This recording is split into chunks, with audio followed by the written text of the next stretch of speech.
Wait, did you guys hear about KFC Island? KFC Island? You guys didn't hear about that? No, are you Oh, dang. trolling? No, I'm being serious. KFC, let me Google it real quick. I was going to ask because I thought that maybe you guys had heard about it, but KFC did like an island for Animal Crossing. And Oh, I think their house was decorated like a restaurant. oh, that's cool. Oh, And you know what? That rings a bell. yeah, yeah. And they opened it up and people could request it like on their Twitter to come visit it. And their character looks like Colonel Sanders. Like, That's awesome. yeah. It's pretty cool. KFC does some weird stuff. Like you heard about their dating sim, right? Yeah. Yeah. Yeah, like They obviously hired like some millennials for their marketing team, and they were like, "Go crazy, do millennial stuff." And they're like, "Okay." Yeah. I mean, I prefer that approach over Wendy's, where like I prefer any approach for marketing that is interesting and not cringe. Like, I think that there's a fine line that you have to like toe between marketing to a certain generation or marketing to a certain type of person, but also kind of like remaining self-aware enough to not be like ridiculed. Because I feel like Wendy's kind of fell into that trap after a while. Although Wendy's did start that in a way, like, or at least popularized it. For sure. well, yeah, because all like Yeah. Wendy's thing is smacking down on other fast food on Twitter. Yeah, which like is pretty funny still. Like, Yeah, they were probably like, how can we incorporate our Twitter into our slogan, "Where's the beef?" And someone's like, "Oh my God, we'll make Twitter beef with other restaurants." That's genius. Theme song.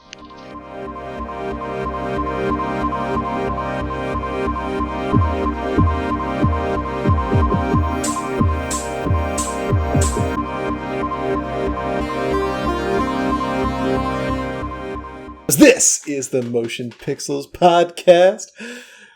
I'm your co-host, August Meyer. August, say hello. And I'm just going to have the OS Ton say hello for me.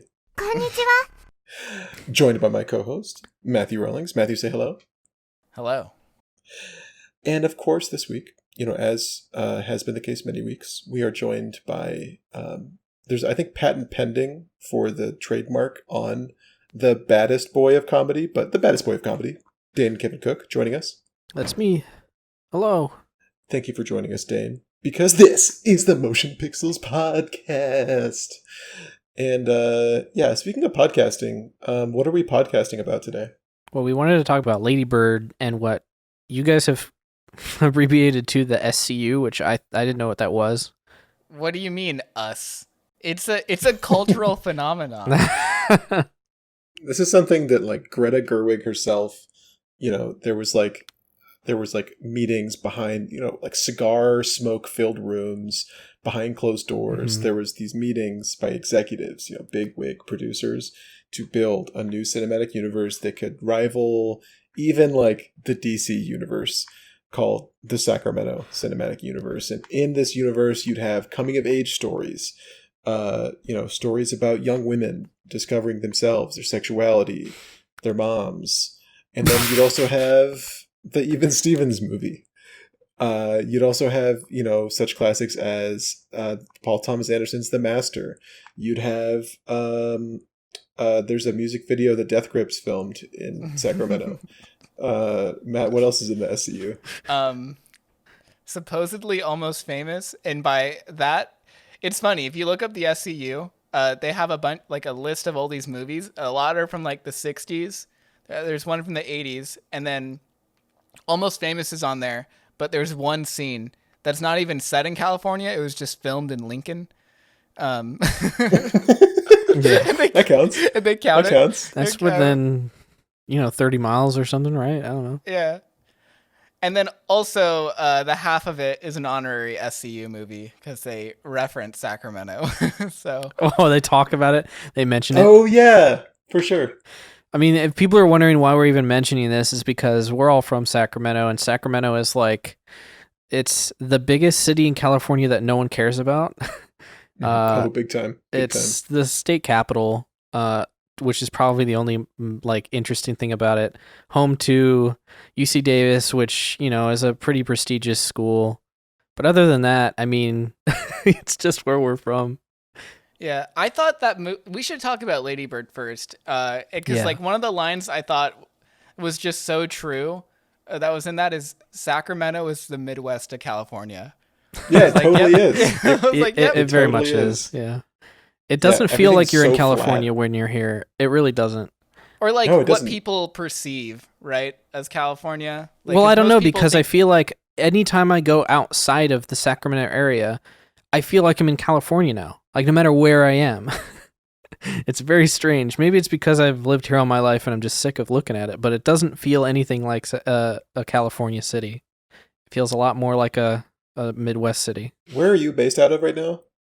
I'm in Citrus Heights, which is about 20 minutes east of Sacramento. Okay, and I lived in El Dorado Hills, which is maybe like a 25-minute drive to Citrus Heights. And then Mhm. Matt, you're from Shingle Springs, right?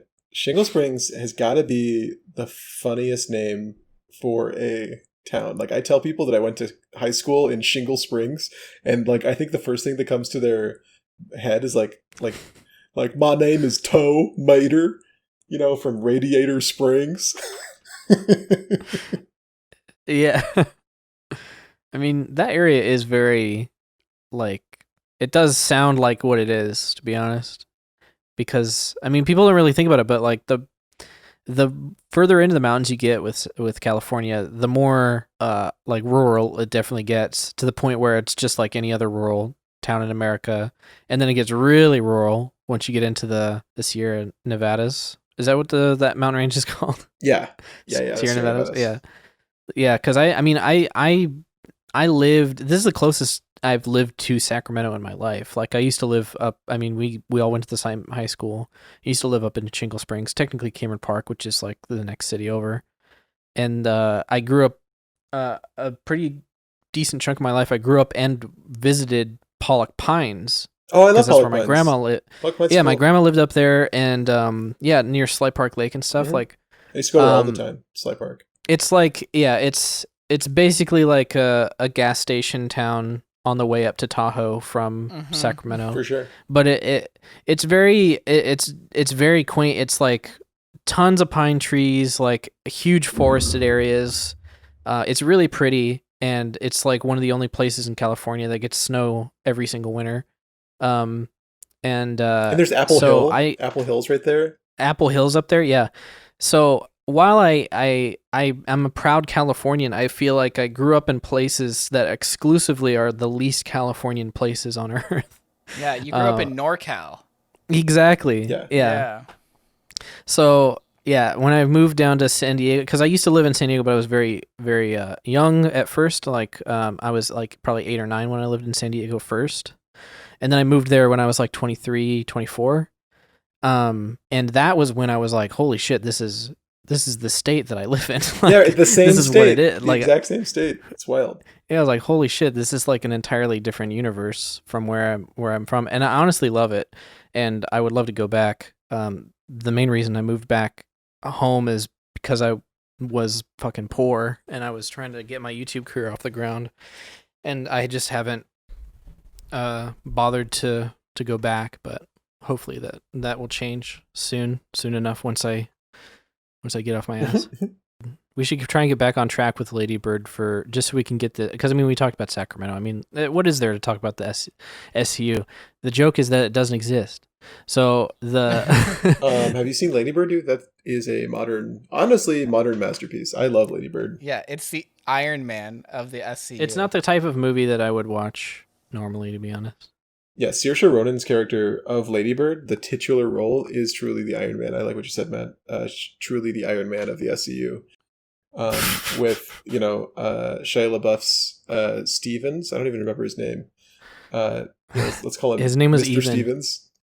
Yeah, Even, the character of Even Stevens, the titular role in Even Stevens. I would say he's kind of like the Hawkeye of the group. Like people forget he's there, but that's why he's most deadly. And then Philip Seymour Hoffman would obviously be the Hulk. Philip Seymour Hoffman's title role of the Master in The Master. Which, the only reason why I say it's filmed in Sacramento is because I remember there was like a Sacramento Bee or like Mountain Democrat article when that movie was being filmed saying like, come down to this like intersection and you can see The Master being filmed, Paul Thomas Anderson's new film. Huh. and I wanted to go that day. I never did, so it's always stuck in my head. It's canonically part of the SCU. On Even Stevens, I watched a lot of that show growing up, which it's embarrassing I can't remember the main characters' names. Even his name is Even. Even, but his sister, I had a pretty sizable crush on her growing up. She was pretty attractive to me, and by extension, she voiced Kim Possible, and so therefore I had a crush on Kim Possible as well, who was a cartoon. So that's really cool. I always had a crush on what was her name? Vega, the villainess in Kim Possible. Yeah, she was pretty cool. Yeah, I always had a crush on her. She was green. I never watched that show. I don't know who these characters are. It was a pretty good. I mean, it wasn't in the SCU, so I didn't really care.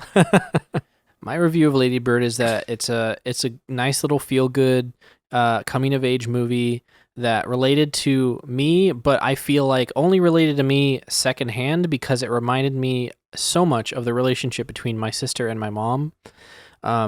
Because my sister and my mom are on like pretty good terms now, but growing up they had their disagreements, especially when she started becoming like an adult around the same age that Lady Bird is in the movie actually.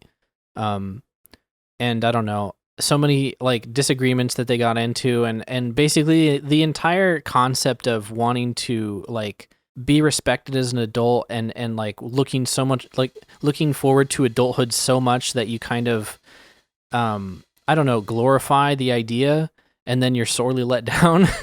That just reminds me of my sister's experience with her like late teens. And so I don't know, the whole time I was just like, I feel like I'm just watching the story of my mom and my sister right now, especially since this is all taking place in the exact same environment. It's so strange. Yeah, literally in Sacramento. Yeah, it was pretty cool in that way. But I mean, like I said before, it's not a movie that I would like actively have sought out if it wouldn't have been nominated. And I usually try and watch some of the more interesting Oscar nominations every year. Okay, if I had to boil down my review of Lady Bird into one word, it would be good. Great. What's your one word boiled down review of Lady Bird? Can I use 2 words? No. Okay. Good would be one of them then. Oh, that's cool. Yeah, I thought. Sounds like we have kind of a unanimous. The second one would be riddance. Good riddance. Oh shit! No! You only get one word. I thought a lot of the characters were really well done. Because I could channel the area, the Kyle kid. He reminded me of somebody you would meet in Placerville. Who? Timothy Chalamet? Which one's whoever Kyle? her second boyfriend was. Yeah, Timothy Chalamet. The guy like the cell phones are gonna track you. Yeah. Oh yeah. That is definitely like a relatable friend character everybody has. The guy who's just like, yeah, I'm too cool for everything. Yeah, roll your own cigarettes. Fiberglass in the butts. Dude, that guy sucked. That character. I mean, like, great. Yeah. He acted very well, but it was so sucks. dead on to that type of person, though. Everybody, I feel like it was just one of those moments where you're like, yeah, everybody knows one person in their life like that. Oh, for sure. I thought the relationships with the parents, like you were saying, like your sister and your mom had like a similar relationship. I thought they did a really good job portraying like realistic relationships with like parents in a situation like that. Like, yeah, especially with teenagers.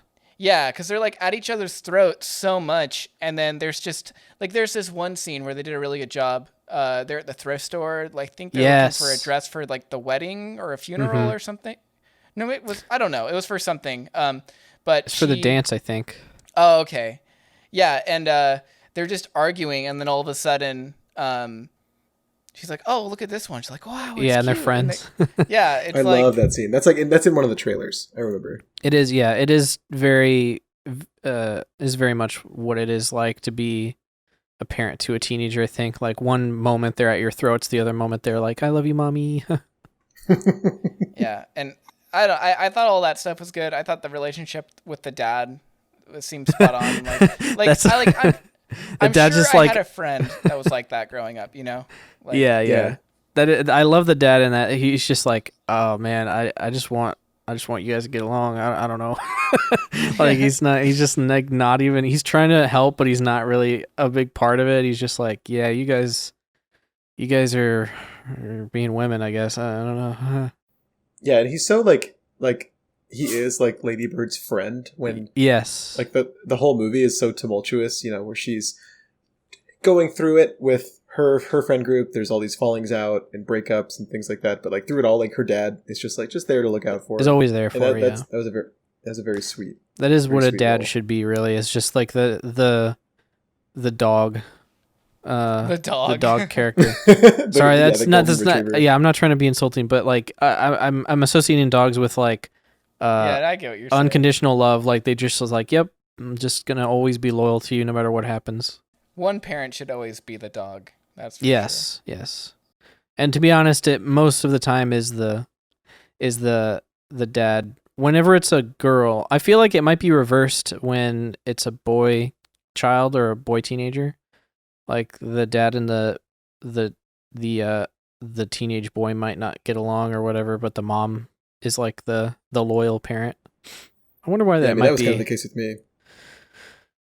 Yeah. Yeah. But I thought a lot of the other characters in the movie are really well done too. Like I like the two different pastors that played Oh my god, that were the the play directors. I thought were really good because one was very seemed like a traditional just pastor leading that community thing, and then the guy that took over that was once the football coach leading the play.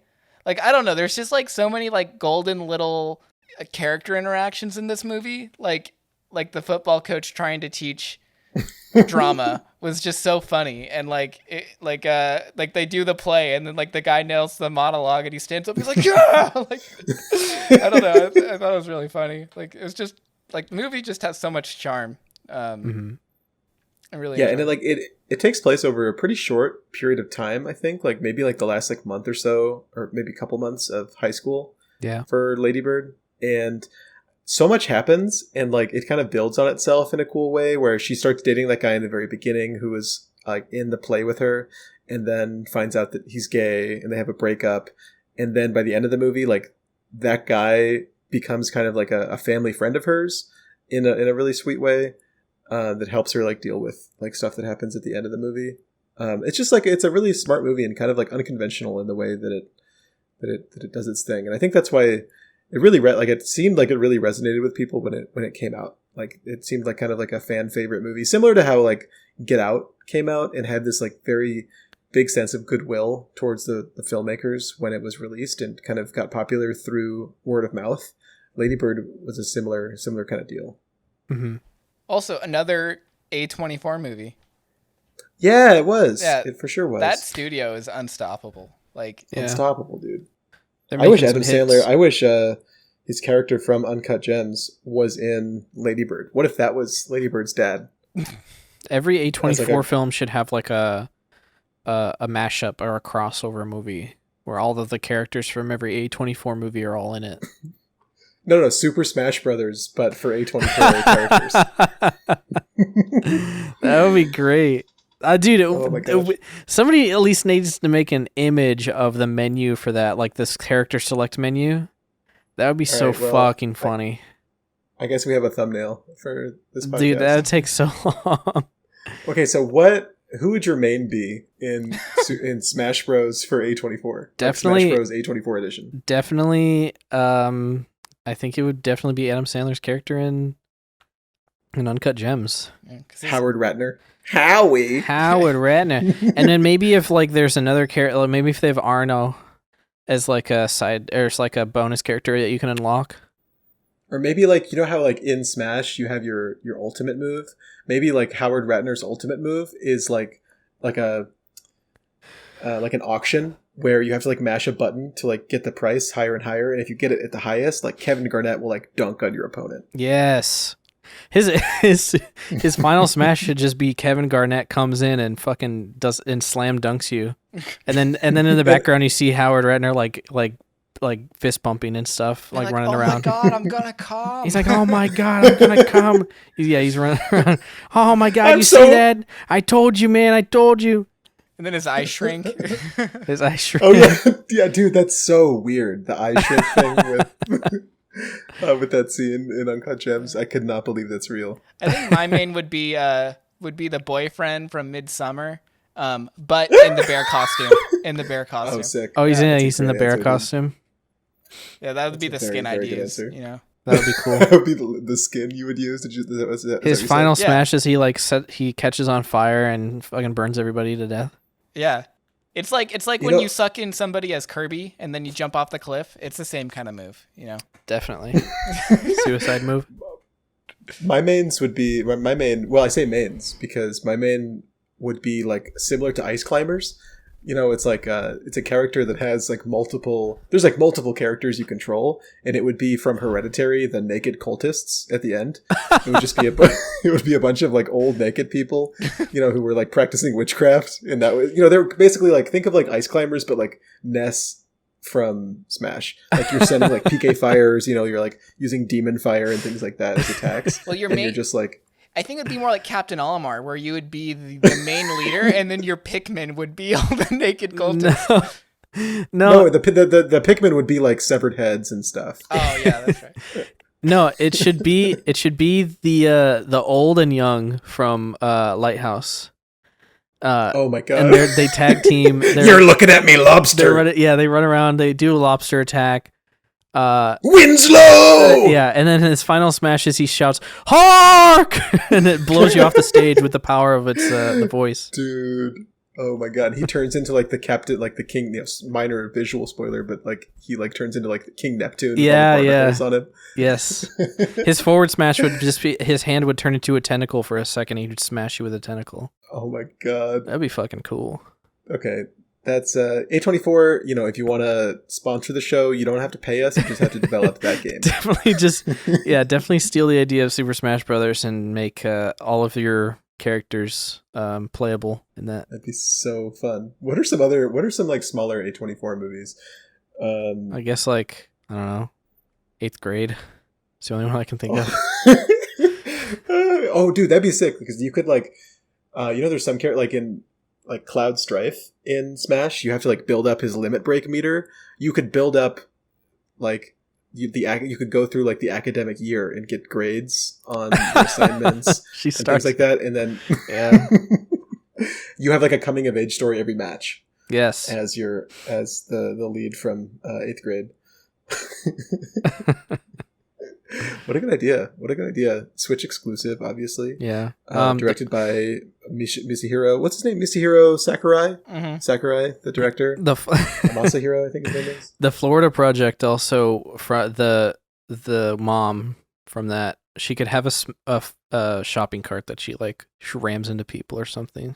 And would And her Willem kid's in Dafoe's it. character from the Florida Project be a skin for like the Willem Dafoe fighter? Yes. Because he's also in the Lighthouse? Yeah, Or would it yeah. be a separate... Okay.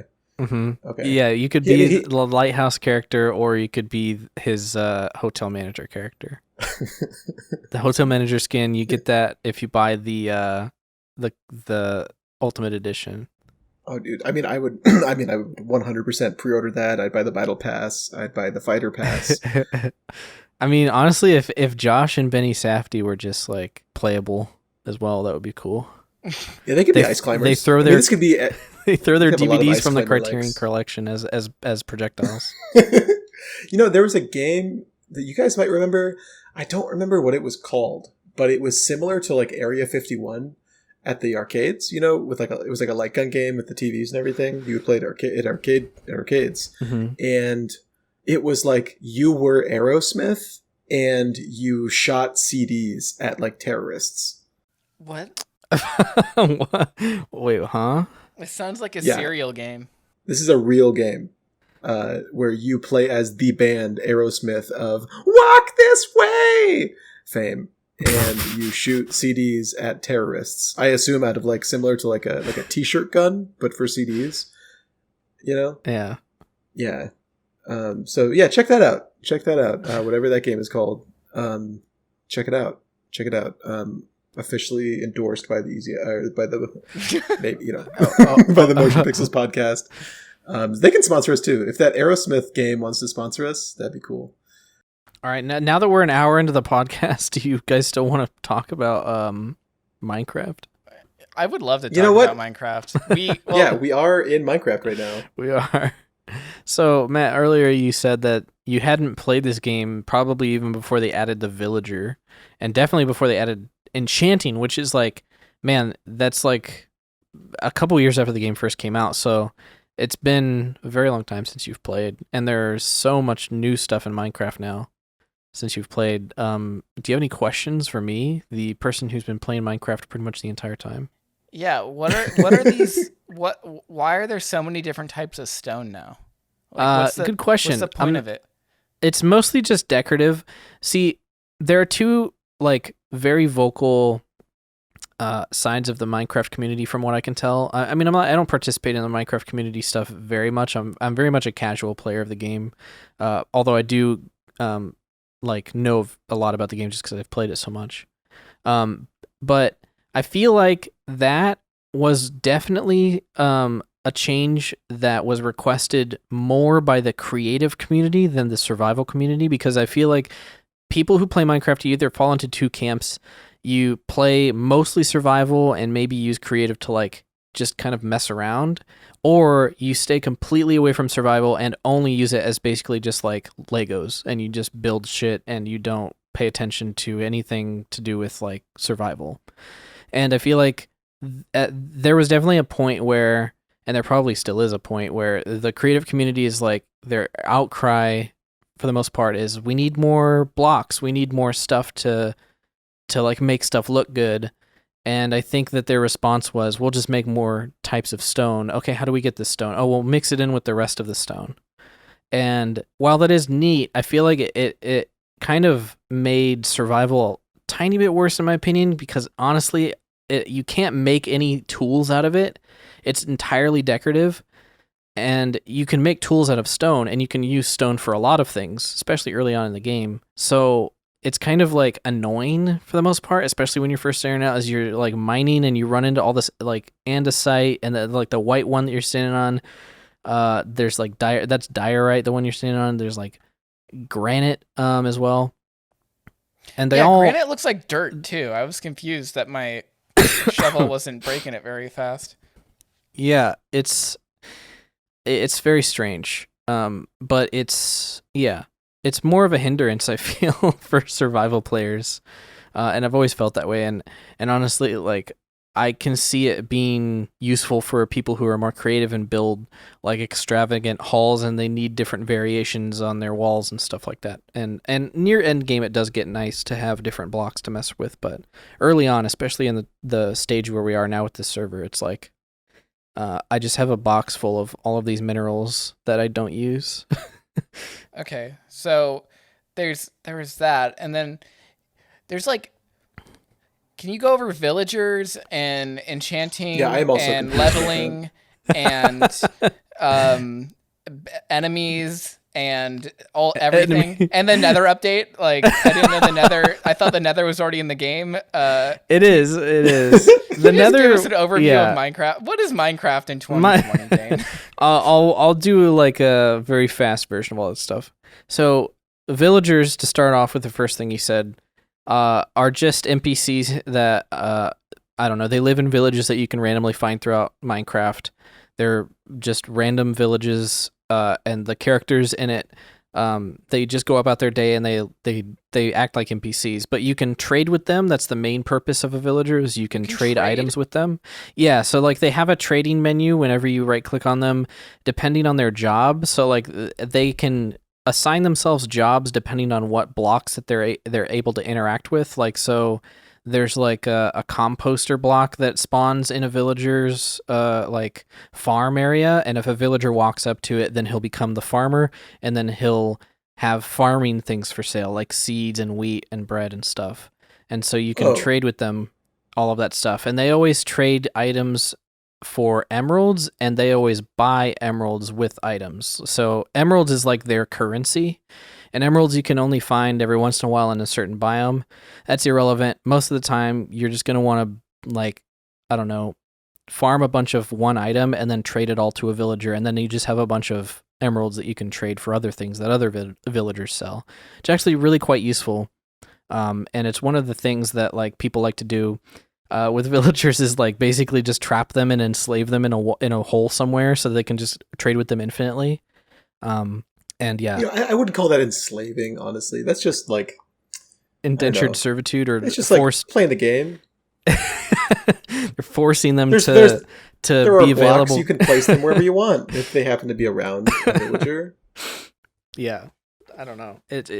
Some people would view it as inhumane, but I mean, they've got what I need. They've got a resource, and I need to exploit it. So yeah, it's like the same debate as like when you're in Animal Crossing. People are like, yeah, people look down on the villager trading, but it's just a game where you populate your village with cute little teddy bears. I know they're Who not cares? sentient. Like they're just like, oh, this is. As far as we know. Yeah, exactly. Who knows? Maybe they put real people in there, and they finally figured out how to upload people's brains into video games. Dude, my uncle works at Nintendo, and he like kind of insinuated that once. So Yep, I mean, confirmed. yeah, it sounds right. Yeah, confirmed. All right, moving on to enchanting. I mean, whenever you do anything in the game, well, most of the things in the game, like mine certain ores or kill enemies, you get experience points, and that's the little experience bar at the bottom, the green bar. And whenever you get experience points, you can use an enchanting table, which you can craft out of diamonds and obsidian, and you can use that enchantment table to enchant your items, such as your tools and your armor. And there are different enchantments you can get that makes your armor stronger, makes it last longer. You can get enchantments for your tools that make them dig faster, for instance. I don't know, just enhancements to your items. Yeah, that's pretty much it. It's been in the game for a long time, and I mean it's gone through a lot of reiterations over the years, but it's in a pretty good spot now, in my opinion. Okay, what's levels? Like, does your character like have levels and you have stats that I don't know? No, the your levels don't affect you. It's just your experience points that you can spend. And then when you die, you lose like But what do you spend 3/4 of them or something. Like so if you die, then you lose a lot of them.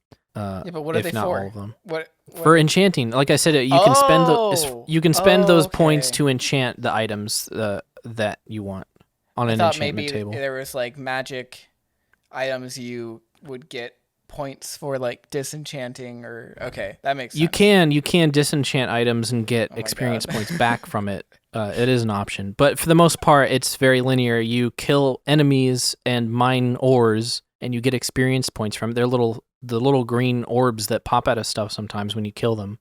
It goes into your character, and your level goes up.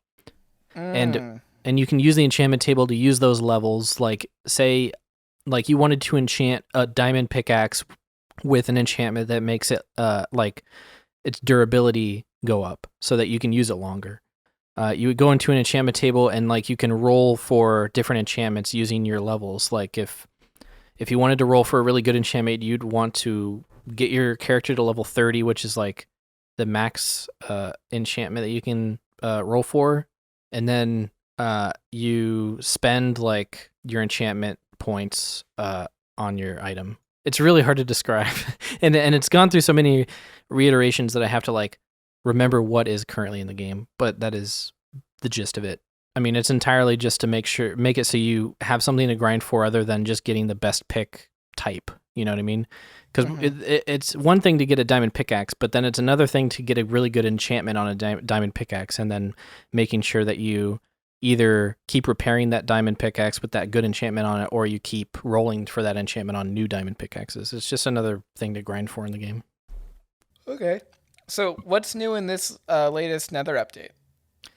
Okay, so the Nether update, it pretty much adds biomes to the Nether. Actually, in the let's take a overworld, step back. What is the Nether? Okay, so the Nether is like a different dimension in Minecraft. It's like hell, essentially. It's supposed to be like the Nega version of Minecraft, like the opposite world, the upside down even. A lot of it is it's obviously very hell inspired, but for the most part, it's supposed to be like just another dimension that is supposed to be terrifying and weird, and you're only supposed to go in there to get certain resources and get the fuck out. Up until now, which they've essentially made it so before the Nether was just this endless like hellscape of red and lava and enemies and giant ghosts that fucking shoot fireballs at you and zombie pigmen and big magma cubes, and there were these fortresses that you would have to go into and kill other enemies to get certain things so you could eventually craft things in order to beat the Ender Dragon. I don't know. It's all like it's part of the progression of beating the game essentially, but the Nether. Do credits roll when you beat the Ender Dragon? Yeah. Is that like, oh wow. Yeah. But the Nether is more or less just another dimension that you can go in to get resources. It's just kind of a fun little area. But for the most part, it's been very bland ever since launch. Basically the exact same design that Notch made like 8-9 years ago is exactly how it's been up until now. But in this recent update, what they did was they made it so that the Nether can have different biomes. And for instance, in the overworld, you can have different biomes, which means like one area will be forested, or one area will be snowy, or one area will have a big ocean. They kind of did that with the Nether, where you can have different biomes. Like for what? instance, Like Red, purple snow? red Hellrock and black Hellrock there, and brown yeah, Hellrock? yeah. There's like the classic Hell Rock. They left that in, where it's just a bunch of red and lava and hell. It basically just looks like hell. And then they made one big area that's like a bunch of green fungus plants everywhere. It kind of looks like Dr. Seuss World, in my opinion. They made one that's like entirely red, just like fucking crazy, weird red version of the fungus world. They made one that I've only been to very briefly because it's like extremely treacherous, and I feel like I could have died at any moment. And it's actually really cool, but also really scary. It's like this big volcanic area with like a bunch of old decrepit stone everywhere, with like giant pits that you could fall into and die in lava. It looks really, really cool. And then there's like a certain block in the game that they had called Soul Sand that was like occasionally all over the place in the Nether. And if you walk on it, it makes it so you move slower. They have an entire biome where that's the only thing, and the whole place is full of giant ghosts that shoot fireballs at you and skeletons that shoot arrows at you. So like it's really stressful because you just move slower in this entire biome, and everything's trying to shoot projectiles at you. And what's the point of going there? I guess if you wanted to get resources, or if you wanted to farm gas tiers, probably be my guess, or just to explore it. I mean, like, it's pretty cool. Not to mention that they also added an enchantment, a new enchantment to the game called Soul Speed, where if you put it on your boots, then you actually run like 3 or 4 times faster than normal on only Soul Sand. So if you have that enchantment, then you actually add an advantage in that area, and it probably makes it a lot easier to traverse as well. So I assume you would probably only want to explore it if you had that enchantment on your boots. That's really cool. Can you build in the Nether? Yeah, that's the main thing I've been doing on this world, is just building a big area in the Nether. Because it used to be so, like, there was not really any point in living in the Nether, because, like, there weren't a whole lot of resources. You would have to keep going in and out through the portal to the overworld in order to get wood and stuff. But all of the new trees that they added, like, you can build things out of wood like you normally would with that stuff. So, like, a lot of the time you don't even have to go back into the overworld. And it's kind of nice because when you're living in the Nether, you don't have to worry about the day-night cycle. You don't have to worry about a whole lot of enemies. I don't know. It's kind of peaceful, at least in the place that I've found. So it's kind of neat.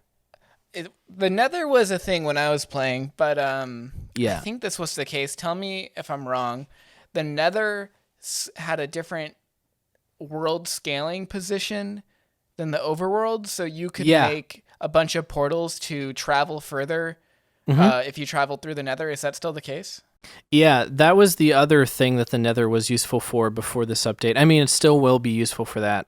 But I mean, anytime that you like had a multiplayer server, or if you just wanted to travel from point A to point B faster, the strategy would be to make a Nether portal in the overworld, go into the Nether, and then go to its corresponding point in the Nether for the overworld, make another portal, and then it'll take you 8 times as far away as you could have gone in the overworld. So basically, it's like this weird smaller version of a wormhole, essentially, where say you wanted to get like 1,000 blocks away, and it would be easier instead of walking that 1,000 blocks or getting on a train or getting on a mine cart that takes you 1,000 blocks. It'd be easier to have a portal that goes into the Nether, get on a mine cart that goes 200 blocks away, and then you get out of the mine cart, go through the portal again, and then now you're 1,000 blocks away in the overworld. Yeah, we had a system like that on my old server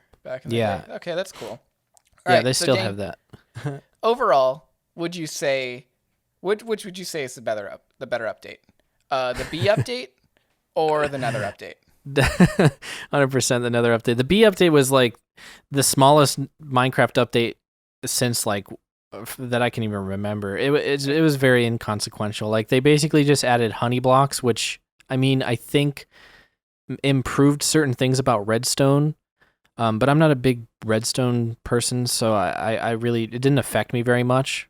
But that was the only reason to interact with bees in the game on like a farmable scale is like if you wanted to make a bunch of honey blocks for redstone contraptions. But that was like the major thing that they added.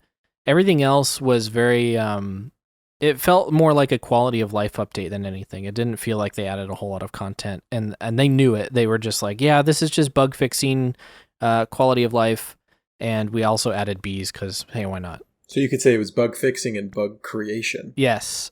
I think that might have been a joke that they made in the patch notes. They're just like, this is all about bugs. You know, we're fixing them and also adding one.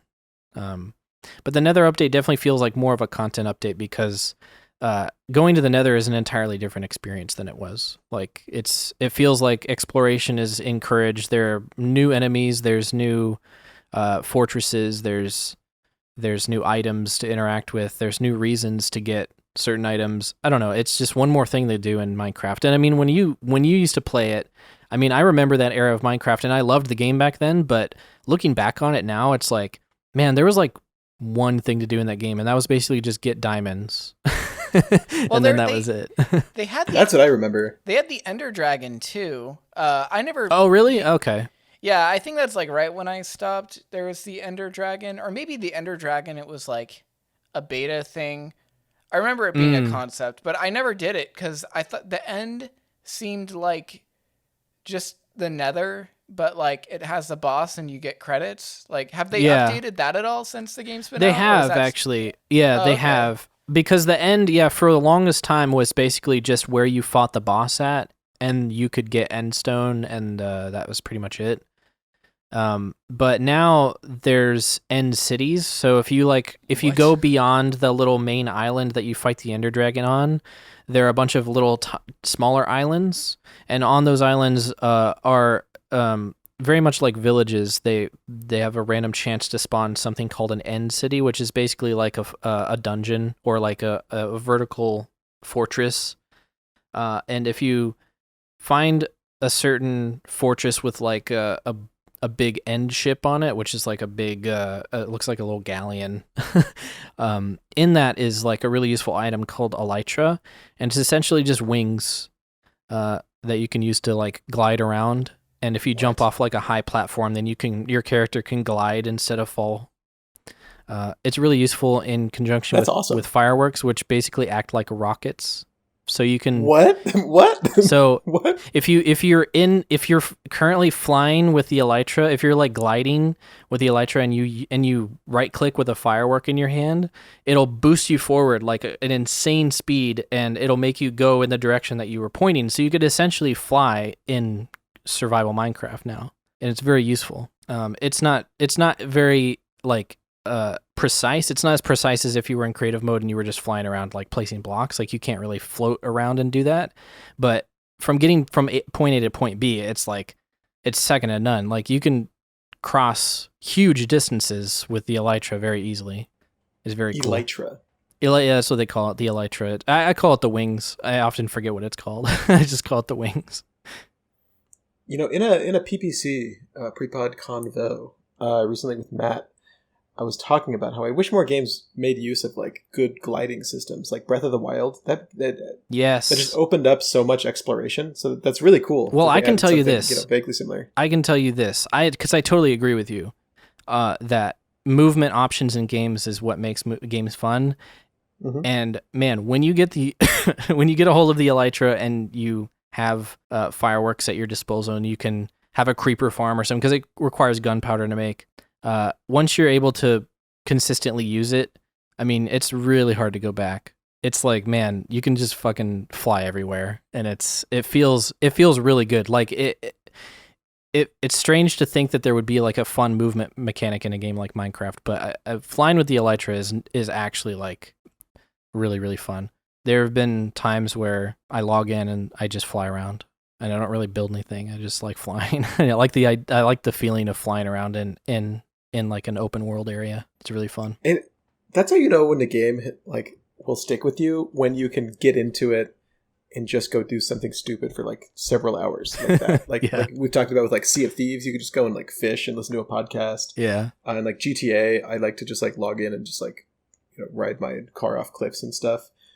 Yeah, I'm so excited. Yeah, I want to awesome. beat the Ender Dragon as soon as possible, because then you can go and get the end cities stuff and even and especially with this Nether update, it was fun flying around in the Nether before, because the Nether is basically it has these huge chasms, but it has a ceiling to it. So you can't really fly up into the sky infinitely like you can in the overworld. You have to kind of be a little bit more precise and fly through these like big open caverns, and it feels really cool when you're doing it, but it probably is going to be even more fun since there's like more variation to the Nether now.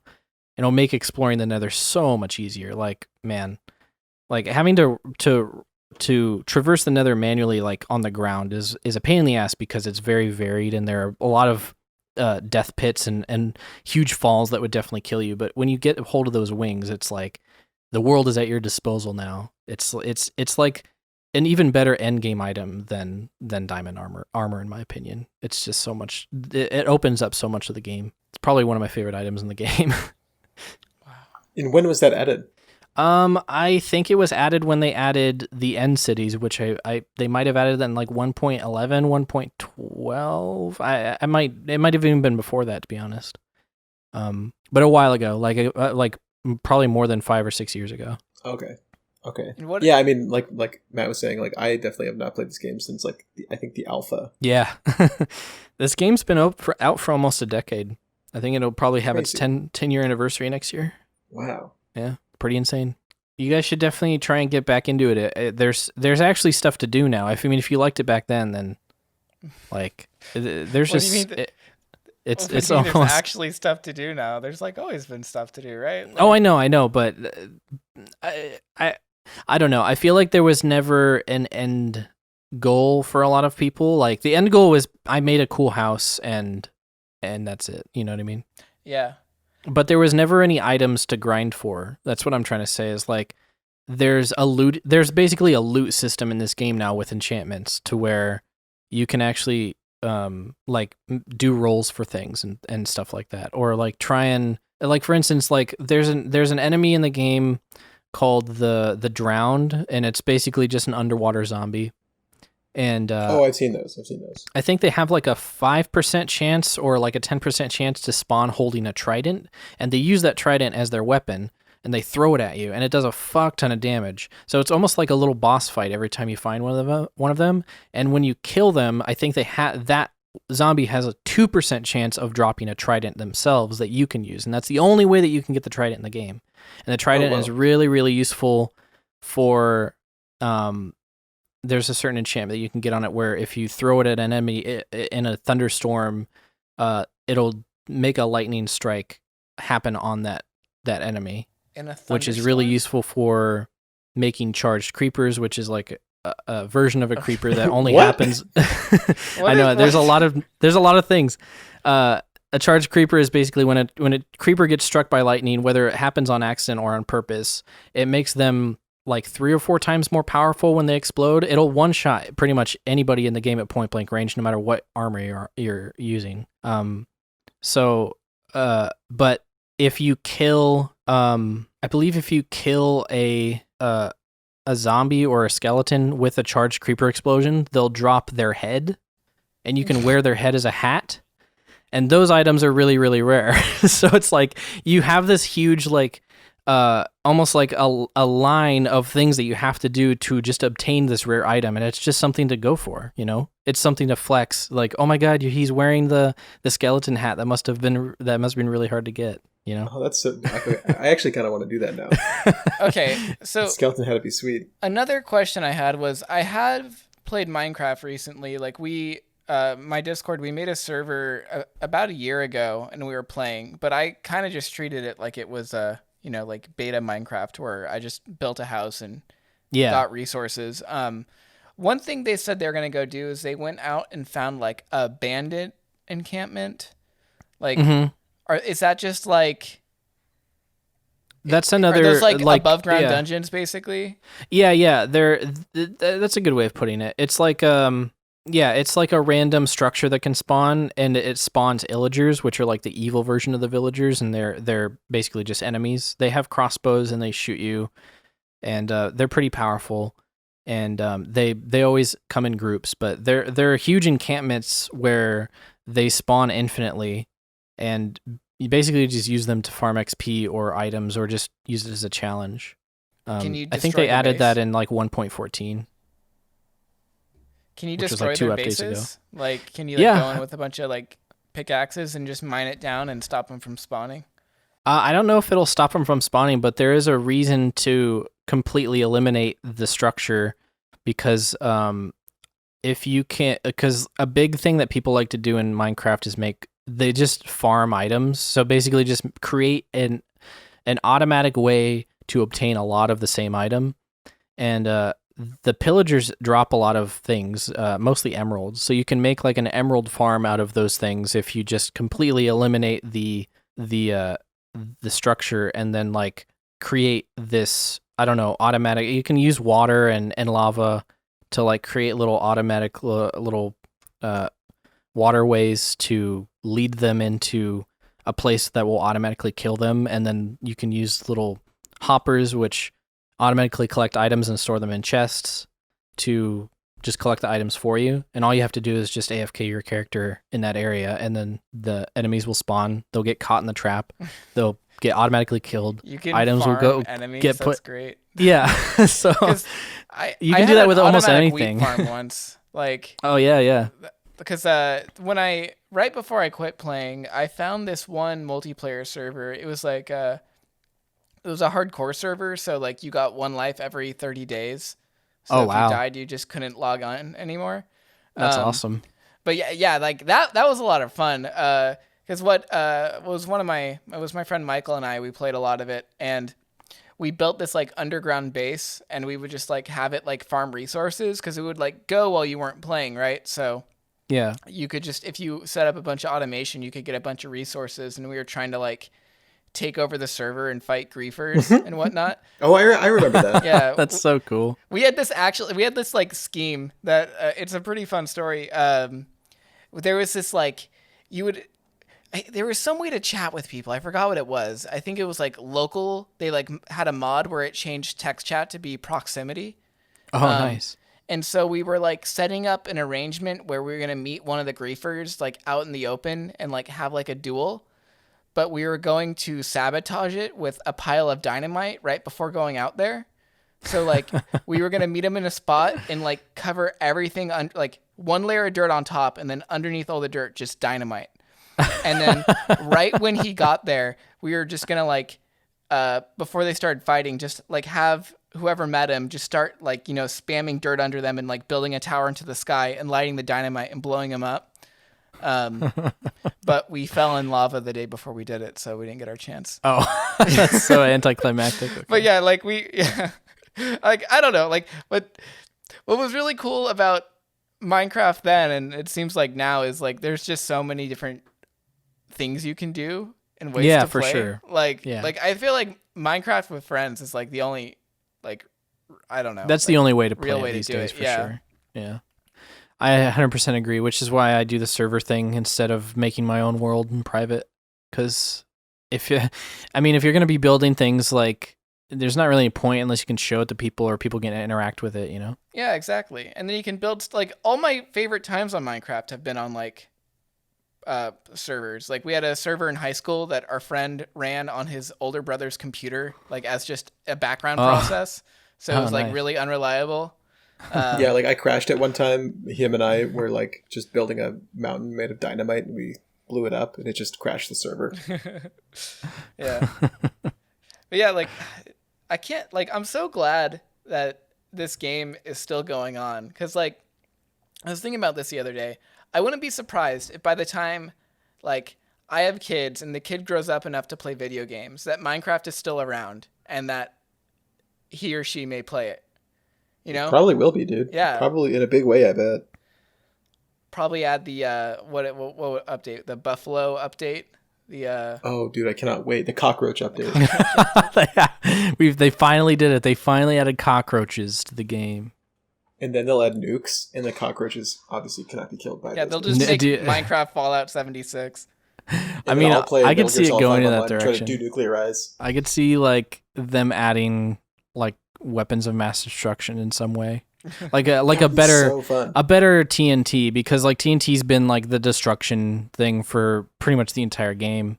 I could see them being like, all right, well, let's make a better one that does even more destruction. They should do like chemical weapons and stuff. There should be a chemical weapons update. Yeah.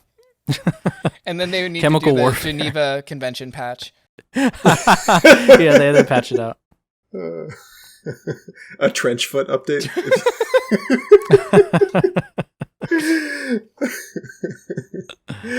Wow, yeah, that'd be really cool. Okay. That would like really enhance. I think Ark Survival Evolved added trench foot in the second or third patch, so it wouldn't surprise me if Minecraft caught up at some point. That's good. Before we good. move But- on from Minecraft, I wanted to ask, have you heard of Hytale, Dane?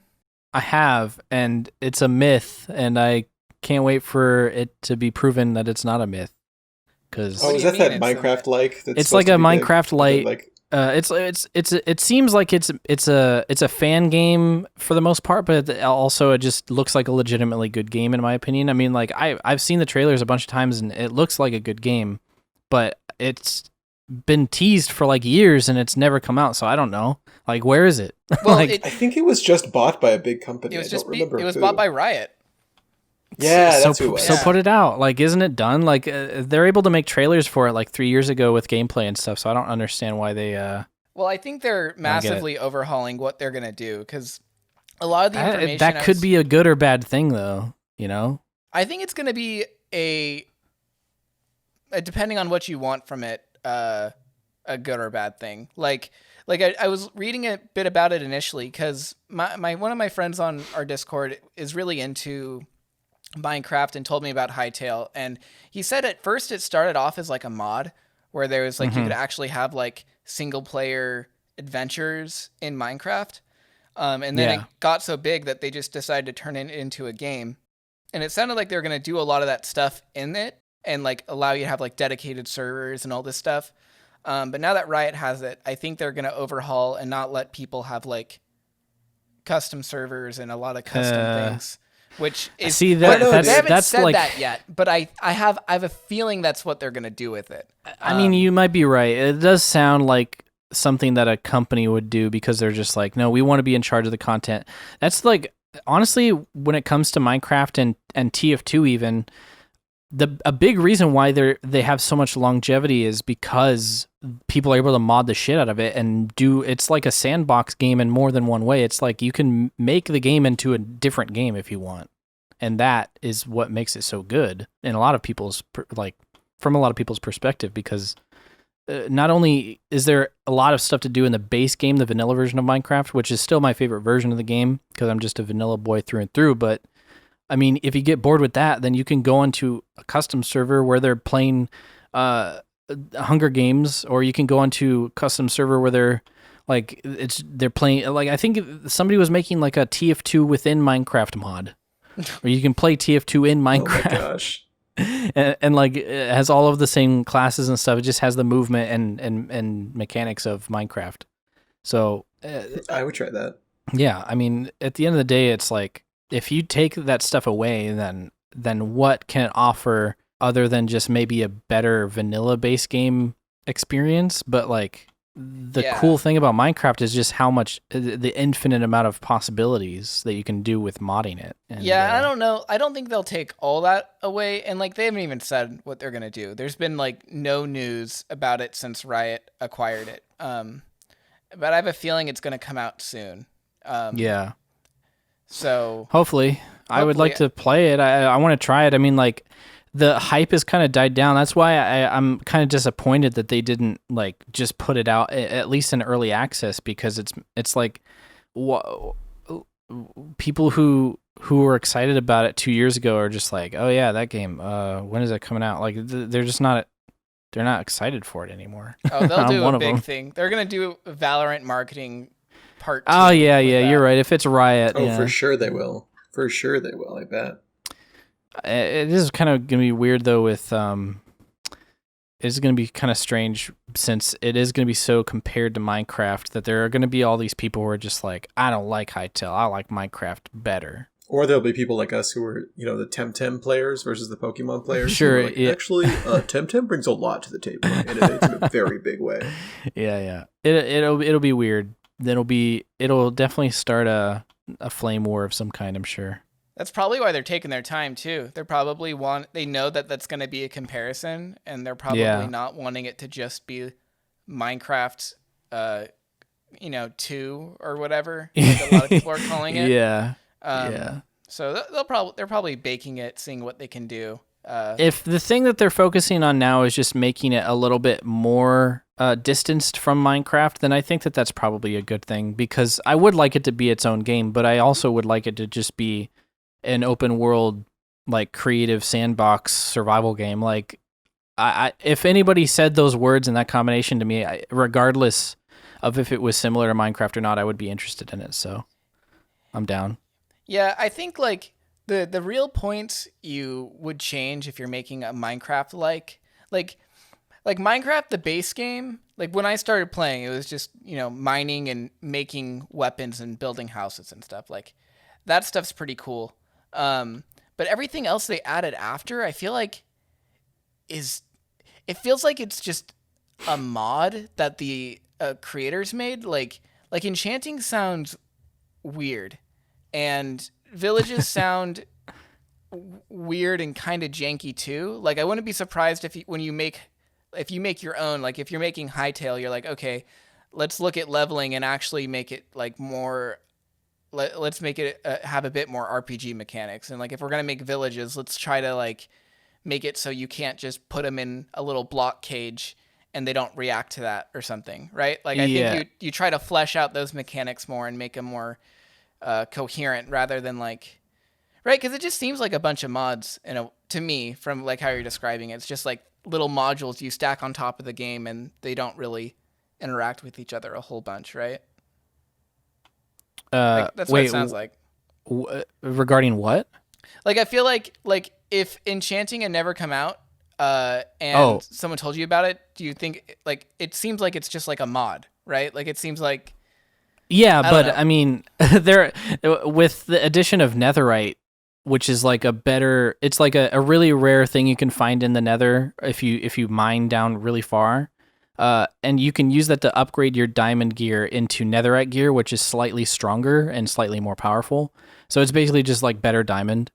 That to me sounds like a mod too. But when they announced it, I was like, oh, that sounds awesome. Like there hasn't been like a better thing than diamond since the game came out. Like this is gonna like be really interesting. Yeah.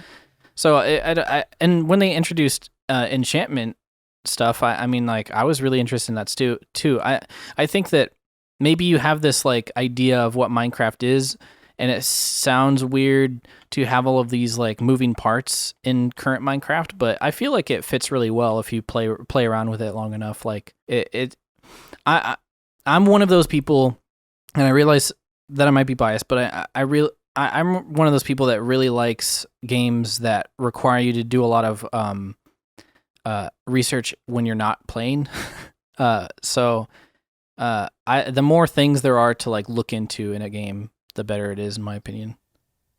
Oh yeah, no, I'm on board with that. I was mostly just bringing that up because I imagine like if you're gonna make something different, you don't want to have enchanting in your version of Minecraft, right? You find a different system, and sure, wanna but do enchanting is not.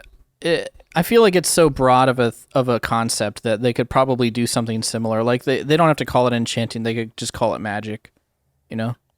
yeah. But making items more powerful using using like experience points or something, or some sort of skill tree in that way, or some sort of roll system, a loot roll system.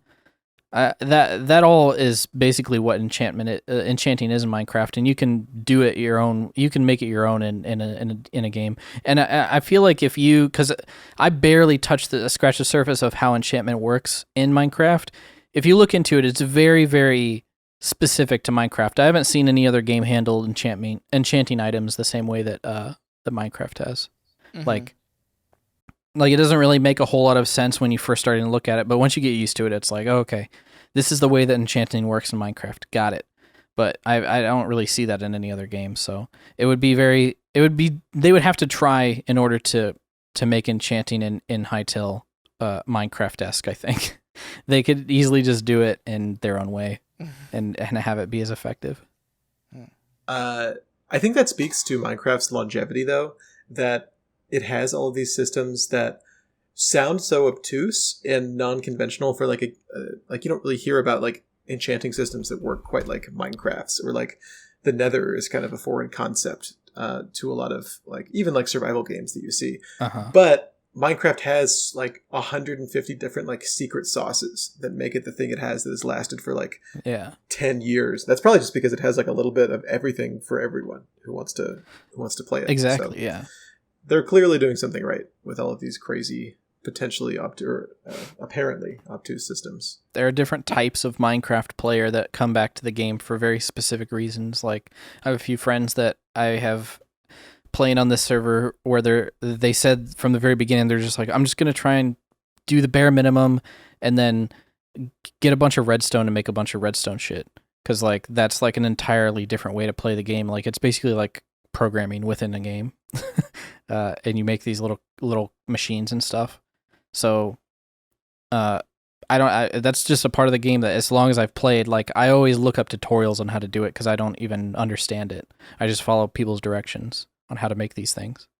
But there are people who like mess around with it and like build their own inventions and stuff. It's really cool. But that being said, the biggest thing that I like about this game is just the open world survival, crafting, and building sandbox.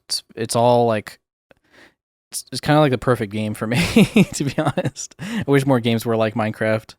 I would play the hell out of them. Yeah, I love Minecraft. I think for me, my favorite part of it is like the zoning out, and like it's almost like ASMR, like breaking blocks, and filling up your inventory with exactly what you need. Like it's all very satisfying. I find Minecraft to be a very satisfying game to play. It is very satisfying. And honestly, we hope you have been satisfied with this podcast, because this has been the Motion Pixels Podcast. I'm August Meyer, your co-host. August, say goodbye. I'll have another OS-Ton soundbite here, Matt.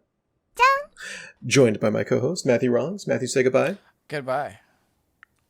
And, joined by none other than Danezell Washington, Uncle Dane, the bad boy of comedy himself. Dane, say goodbye. Bye! Because this has been the Motion Pixels Podcast. And theme song.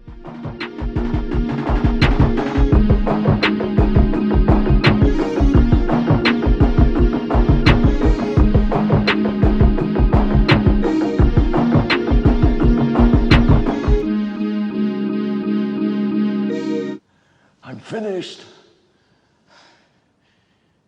Dane, are you familiar with OS Tons? No.